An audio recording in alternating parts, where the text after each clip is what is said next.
Didn't prepare anything. Good afternoon. How y'all doing? Man, what a journey. Glad to be back. You know, I'm excited for our university. Was excited for the opportunity that came from Manny and Blake, you know, and Jen. Got the phone call a few weeks ago that, you know, they were looking into filling a position to help the university get back where, you know, our standards are met here in Miami. You know, I know our standards are high, as we do as a coaching staff and as players. You know, it's just a matter of us working together as a team and doing the things that a team does. You know, like I said, I'm excited. You know, I'm not in the position that people think I'm in. You know, I've been talking to a lot of people since the word has hit the news. You know, I'm not hiring, I'm not firing. You know, I'm just coming here to help, you know, as I did back in '97. I'm a piece of this puzzle, as all the coaches are, players are, and let's see how we fit. Great. Please raise your hand for the microphone. And watching the 6 and 7 year last year from afar, was that a part of the reason why you wanted to come back? No. I mean, I'm always orange and green, man. You know, that's in my heart. It's in my blood.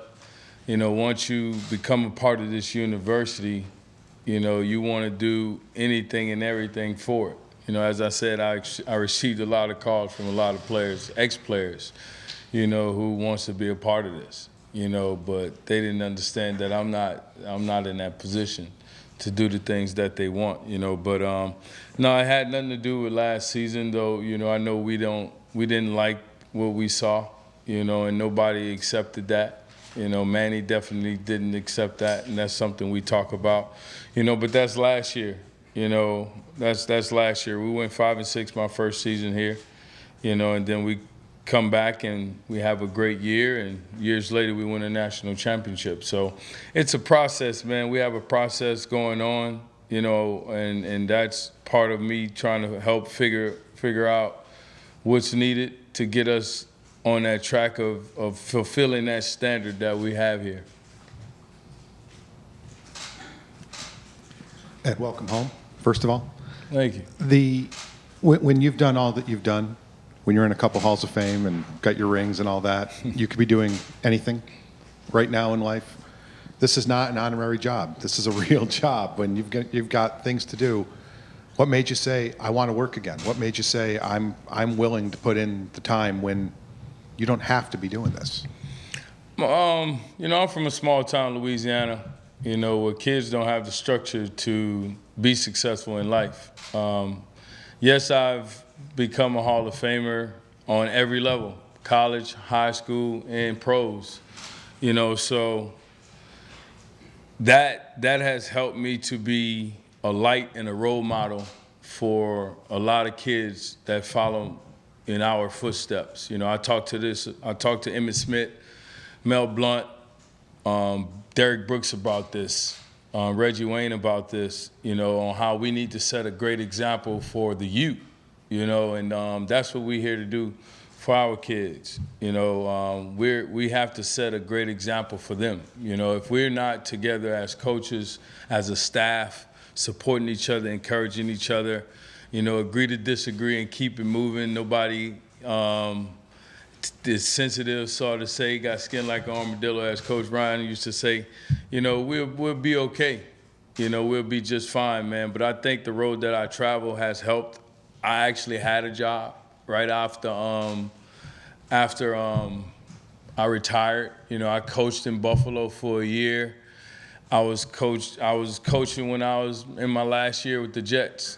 You know, same as a player. You know, so I worked as an analyst for the last 5 years. You know, I still have that job. You know, so there's some things you will see around, and me being here, being away, because that's just how the dynamics of the job is. For me, I mean, I have an 11-year-old. I've been coaching his team, his flag football team, and mentoring guys in the NFL, and should I just say on all levels. You know, so I've been working, man. We have to work. You know, as a youth, you know, you should work. You know, as a father, I understand that, and I know our coaches do, because we have coaches that have kids, understand that our kids need to see great examples. Our kids need to be putting in work, you know, as a youth, you know, because you're raising them to be young men and young women. That's what we have here. That's what we want here. Kids that, you know, are coming to become men and women in society, contributing women and men into society. You know, we're here to transform lives. My life was transformed when I got here by a great coaching staff, with Butch Davis, Andrew Swayze, Curtis Johnson, Chuck Pagano, Arquillo. I can name everybody, you know, and I give a lot of examples about that. Everybody talked about the 2001 national championship team, but no one talked about the coaches, Larry Coker, you know, being one of those guys, Randy Shannon. You know, these were men raising young men, you know, so, and that's what we hear. I was excited to be a part of that because I'm about that. I coached in the Under Armour All-American game. I coached in the NFL PA Bowl as a defensive coordinator, so coaching's in me. Make no mistake, I played football, but I'm a coach, you know, so I know what it looked like. You know, I'm excited about having this gig. Hey Ed, Manny Navarro from The Athletic. Welcome back. What's going on? I guess from our perspective, there really hasn't been a chief of staff here. They were supposed to have one last year. What do you think a typical work week for Ed Reed is going to be like, you know, week to week to week during the season and maybe even during spring football? And I guess how much, you know, do you plan to get involved in recruiting and trying to sell the vision? I'm limited on what I can do. Like I said, I can't be on the field coaching. I am here to mentor and help these kids to better themselves with football and after football. That's what it's about. I'm here to assist Coach Manny in everything he needs. I'm his right hand. I'm Doc Holliday, you know. So I'll be Huckleberry, you know. It's whatever he needs, man. Whatever these coaches need, you know. I'm here for them, you know. Like I said, I love this game. I love this university, as I know they do. And, you know, for first-timers who haven't been here, you know, to pick my brain if that's the key, or we bringing in guys to talk to the guys about just what we did, you know, in my years, because I can't speak for no other years, though I know, you know, the older guys, Leon Searcy, Ray Lewis, Micah Irvin, guys like that, you know, can't speak for those years, but I know when we were here, it was about team, and that's all it's about. It's not about individuals, because we won't win, you know. And that's what you probably seen. Like, we've been so separated. That's what Manny's been talking about. You know, when I came here and when we came here in '97, we had to weed out a bunch of bad apples. You know, when things are not going right, that's pretty much what's happening for the most part. You know, and now we got to cover those wounds and get back to work, and that's where we at right now. You know, we have a fresh start, as Coach just said up here. You know, we're here to impact these kids, these young men, should I say.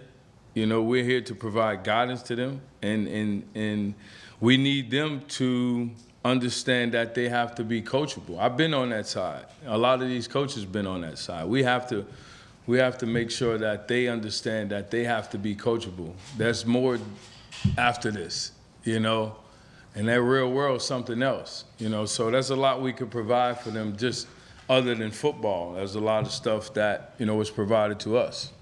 So it's bigger than football. I'm going to do a couple more questions.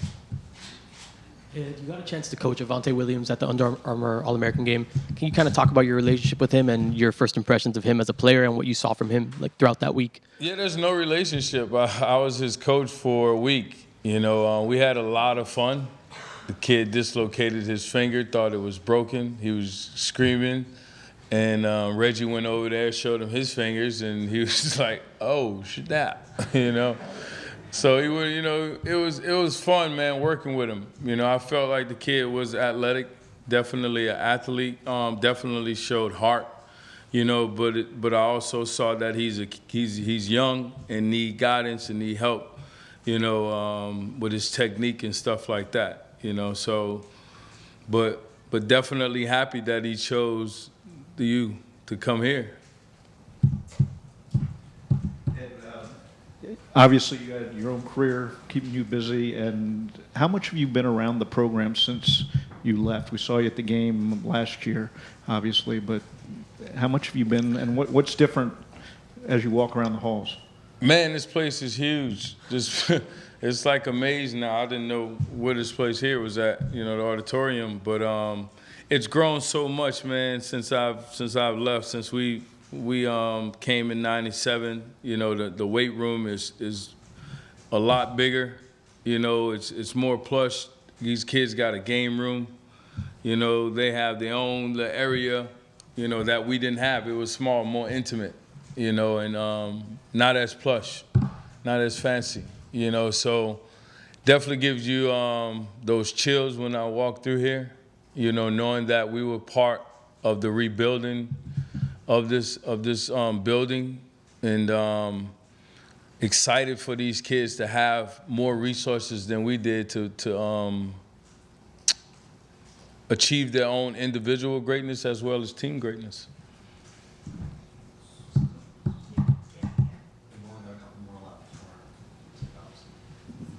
Hi, Ed. Hello.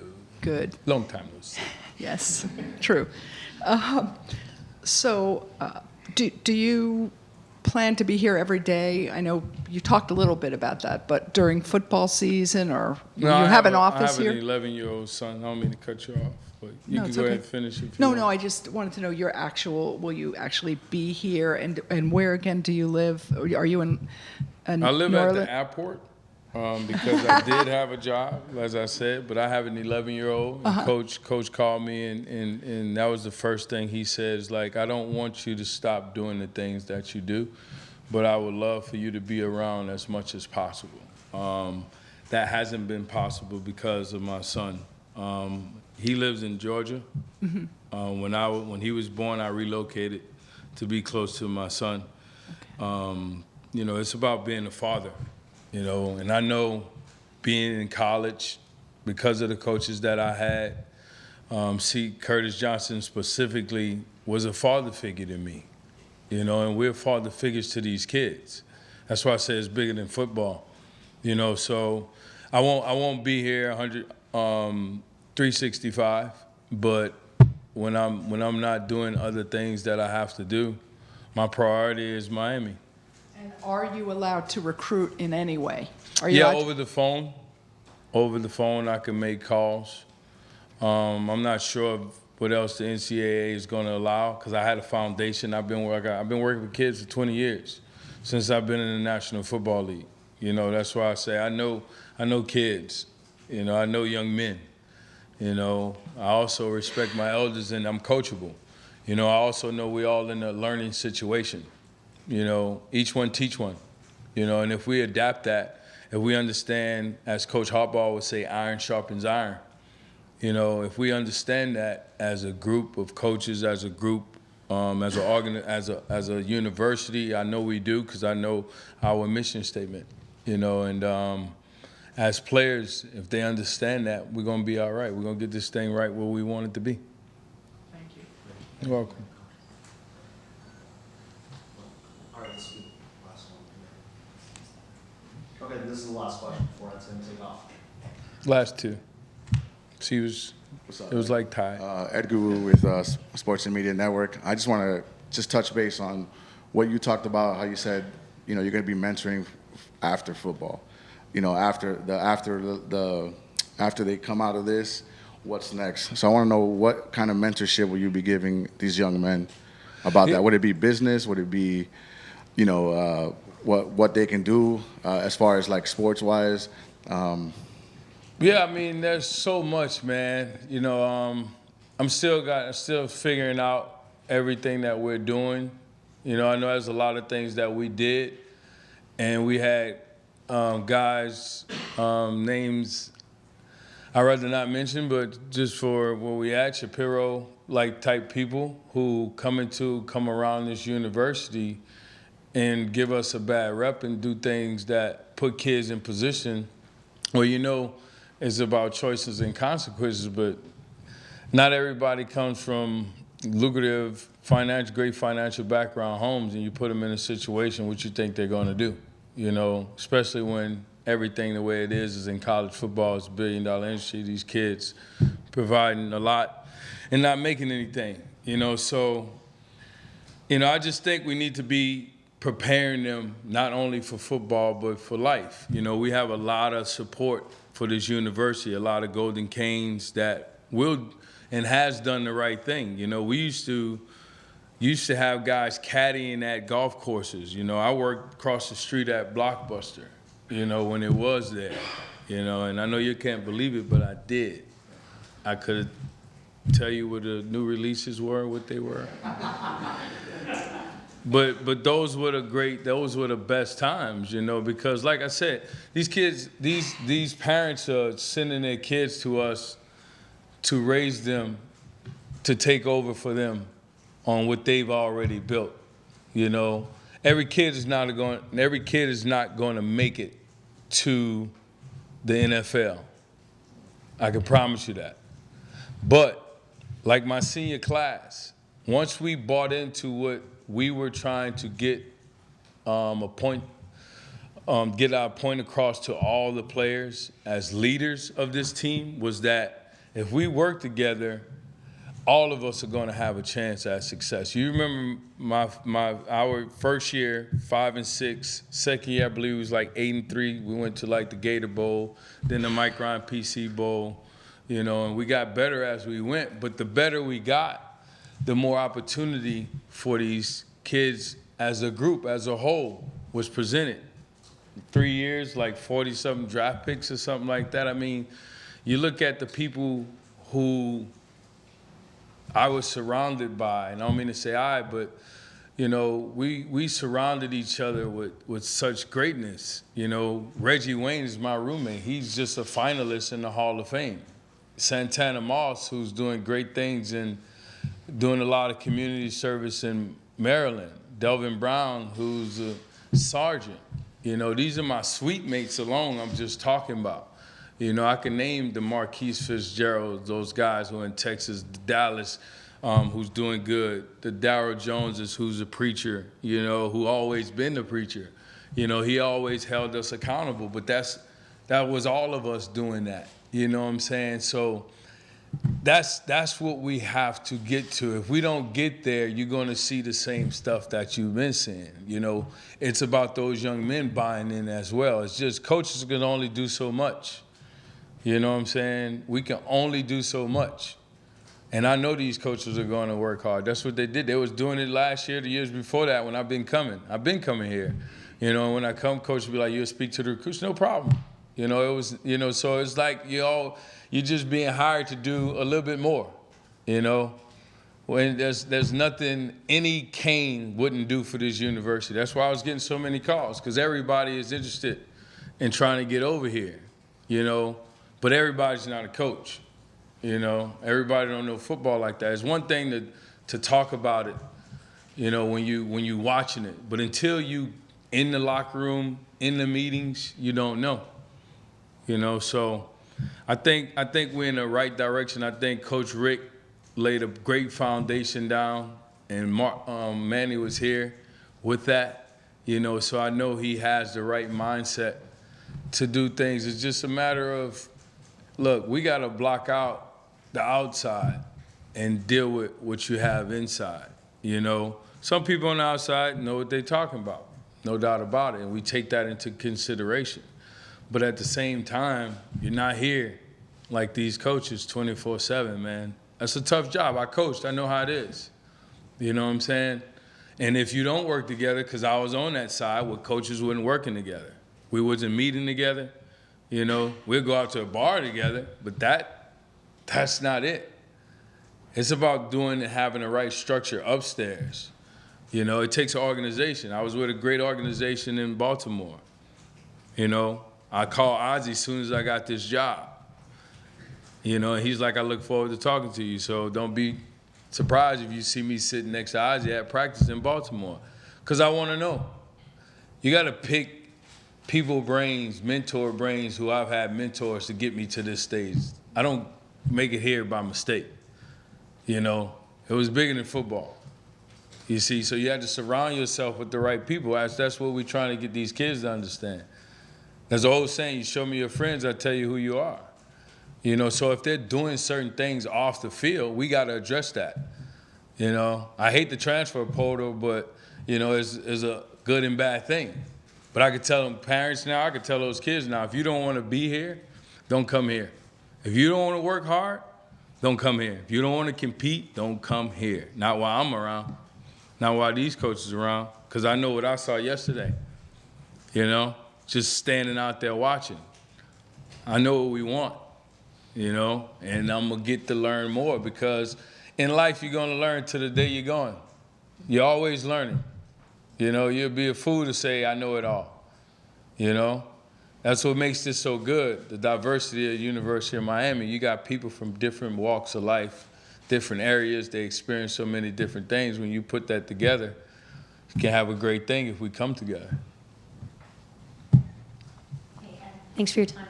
Ask Manny a similar question, but curious your thoughts. How important is it for this program to kind of build a wall around the state of Florida, keep some of these in-state recruits at home, and more specifically, the guys in your own backyard in South Florida? I mean, that's huge because, you know, it's powerful when you can play at home and you do things in your community and people know you. You know, your city tends to look out for you. And that's a cry out that I have for the city of Miami. Like, when you see these kids out, send them home. You know, when I was out, me and Reggie at the bar, we see our young kids out, we sending them home.